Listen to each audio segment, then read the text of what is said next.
Have you ever wondered why you feel the need to raise your hand before speaking in class?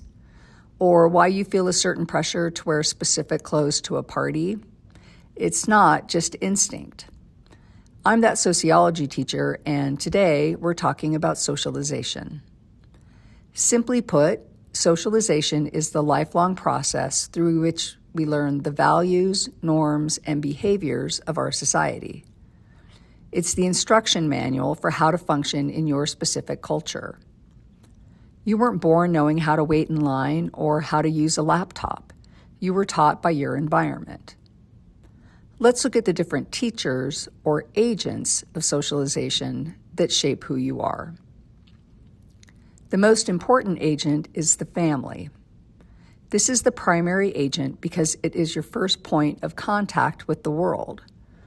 They teach you the foundational basics, how to speak, how to eat, and how to treat others. But they also pass down your social identity through race and social class. Sociologists have found that social class often shapes how parents socialize their kids. For example, if parents work in jobs that require strict adherence to rules, they may emphasize obedience and following directions at home. If they work in professional fields that require problem solving, they might encourage their kids to be more assertive and to challenge ideas. Similarly, families of color often engage in racial socialization, teaching children how to navigate a society that may treat them differently, helping them build a strong sense of heritage and resilience. Next, society hands you over to the schools. You spend thousands of hours here, but you aren't just learning math and English. You're learning the hidden curriculum. The hidden curriculum consists of the unofficial lessons schools teach: how to follow a schedule, how to respect authority, and how to compete for status through grades. This is also where gender socialization is often reinforced. Think about the way certain electives or sports are marketed. Schools can subtly reinforce the idea that boys should be competitive and logical, while girls should be cooperative and organized. These norms are often established long before you even realize they are being taught. Then we have religion. Whether an individual is personally religious or not, religion shapes a society's laws, holidays, and general sense of morality. It is an agent that teaches right and wrong on a broad scale, influencing everything from what we eat to our views on family life. As you move into your teenage years, however, a new influence takes center stage: the peer group. Unlike your parents or teachers, your peers are your equals. This is the only agent where you have a level playing field. Your parents didn't teach you current slang or which music is cool right now. Your friends did.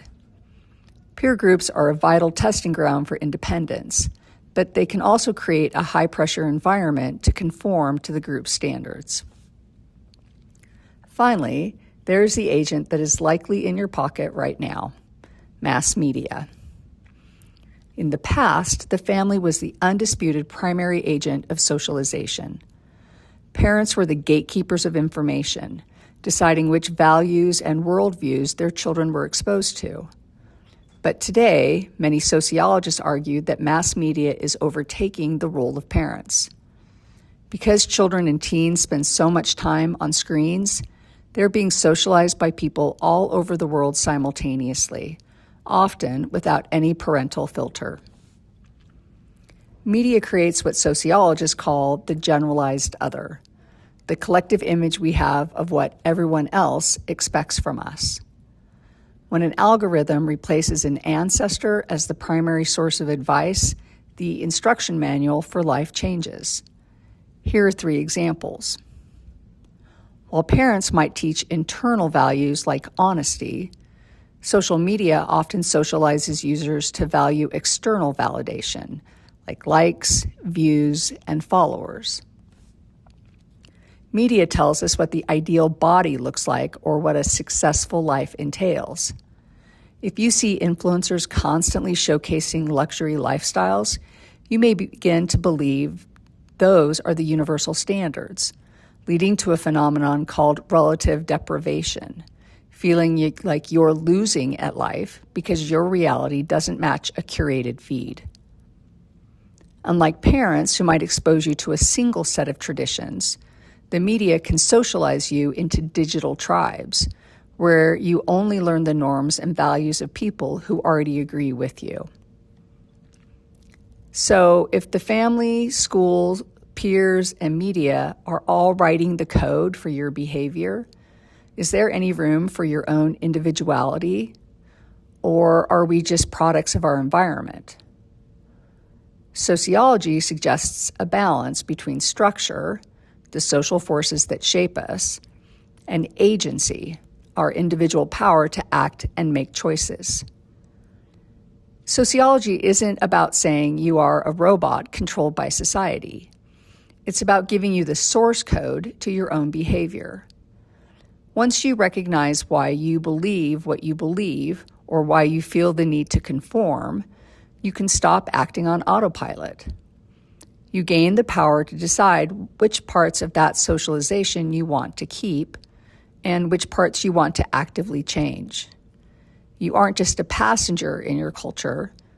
Once you understand the map, you can start to drive.